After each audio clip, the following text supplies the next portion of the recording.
1 chapter a day challenge. 12th day. Acts of the Apostles. Chapter 24. The case before Felix.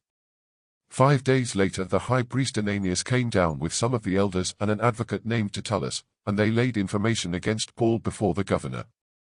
Paul was called, and Tertullus opened for the prosecution. Your Excellency, Felix, the unbroken peace we enjoy and the reforms this nation owes to your foresight. Our matters we accept, always and everywhere, with all gratitude. I do not want to take up too much of your time, but I beg you to give us a brief hearing. The plain truth is that we find this man a perfect pest. He stirs up trouble among Jews the world over, and is a ringleader of the Nazarene sect. He has even attempted to profane the temple. We placed him under arrest.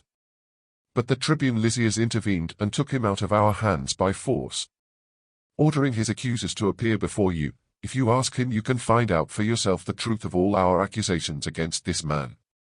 The Jews supporting him, asserting that these were the facts. When the governor motioned him to speak, Paul answered. Paul's speech before the Roman governor. I know that you have administered justice over this nation for many years, and I can therefore speak with confidence in my defense. As you can verify for yourself, it is no more than 12 days since I went up to Jerusalem on pilgrimage. And it is not true that they ever found me arguing with anyone or stirring up the mob, either in the temple, in the synagogues, or about the town, neither can they prove any of the accusations they are making against me now. What I do admit to you is this: it is according to the way which they describe as a sect that I worship the God of my ancestors, retaining my belief in all points of the law and in what is written in the prophets.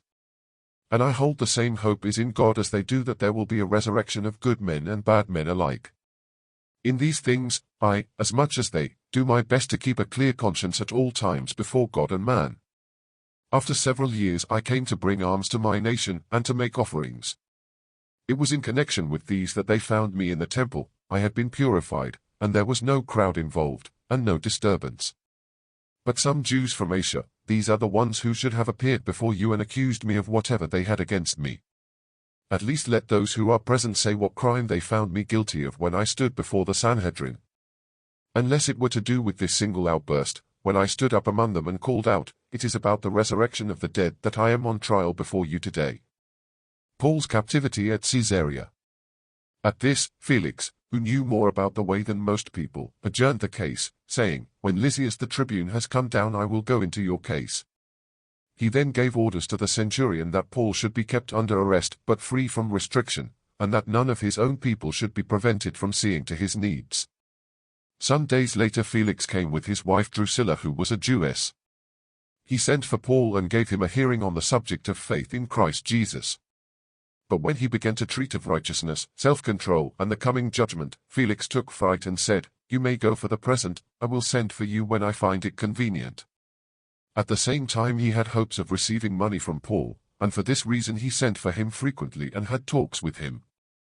When the 2 years came to an end, Felix was succeeded by Porcius Festus, and, being anxious to gain favor with the Jews, Felix left Paul in custody. Thank you. Subscribe. Every day, a new chapter.